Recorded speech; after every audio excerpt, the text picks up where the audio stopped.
பாயாசம் எப்படி செய்யுதுன்னு பார்க்க போகிறோம். அதுக்கு தேவையானது 3/4 கப்பு பைத்தம் பருப்பு எடுத்திருக்கேன், சின்ன கப் அளவு வெல்லம் எடுத்திருக்கேன், நெய் 2 ஸ்பூன், தேங்காய் கொஞ்சம் திருவிண்டு, முந்திரி, திராட்சை, ஏலக்காய். அடுப்பு பற்ற வச்சுங்க. வானல் வச்சுட்டு பைத்தம் பருப்பு ஃபஸ்ட்டு வறுத்துணுங்க. இந்த மாதிரி பைத்தம் பருப்பை நல்லா வறுத்துக்கணும். சிம்மில் வச்சுக்கோங்க, தீ ஜாஸ்தி வச்சுக்காதீங்க, கருப்பாயிடும். மீடியமான தீயிலாம் வச்சு வறுத்துருக்குங்க. பாருங்க, பருப்பு செவந்துருச்சு. அடுப்பு ஆஃப் பண்ணிங்க. இந்த குக்கரில் வேக வைக்க போகிறேன்.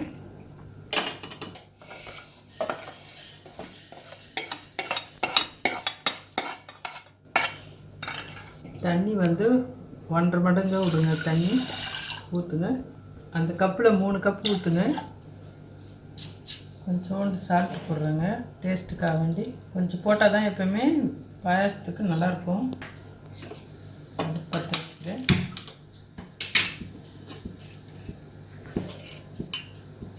இதை க்ளோஸ் பண்ணிவிட்டு மீடியம் தீயில் வச்சுங்க. 2 சவுண்டு வந்த பிறகு ஆஃப் பண்ணிவிடுங்க. இப்போ பாருங்கள், பைத்தம் பருப்பு நல்லா வெந்துருச்சு. இப்படி கரண்டியால் நல்லா மசிச்சுக்கணும்.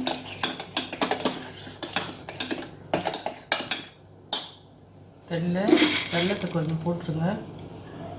எதுக்கு இது பண்ணுறதுன்னா, மண் ஏதாச்சும் இருந்தால் வடிகட்டிக்கலாம். அப்படி கொதிக்குதுங்க, ஆஃப் பண்ணிடுறேன். ரொம்ப நேரம்லாம் கொதிக்கக்கூடாது. அந்த வெள்ளை கரையிற வரைக்கும் தான். இதை எடுத்து இப்போ இதில் வடிகட்டுருங்க.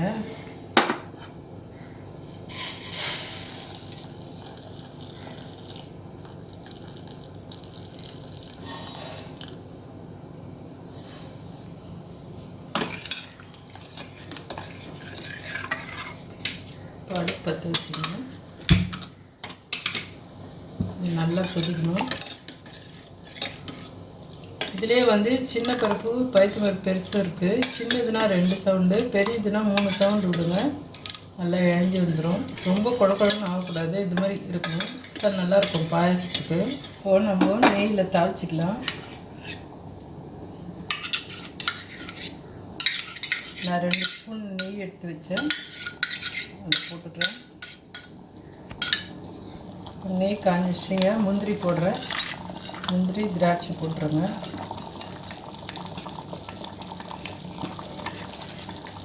இது கொஞ்சம் செவட்டும். இந்த ஏலக்காவை பாயாசத்தை போட்டுடலாம்.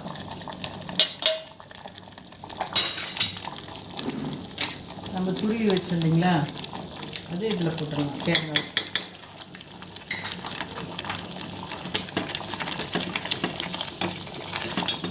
அடுப்பு ஆஃப் பண்ணிவிடுங்க. பாயாசத்துக்கு இந்த முந்திரி ரெடி ஆகிடுச்சு. இந்த மாதிரி ரெட்டாக வந்தோடனே நிறுத்திடுங்க. போய் இதில் ஊற்றிடுவாங்க.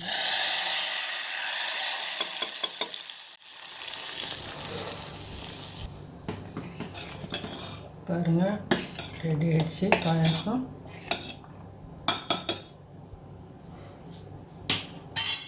இது ரொம்ப உடம்புக்கு நல்லதுங்க. குழந்தைங்களுக்கு கொடுத்தோன்னா நம்மளும் சாப்பிட்லாம். பைத்தம் பருப்பு வந்து ரொம்ப ஹெல்த்தியான ஃபுட்டு.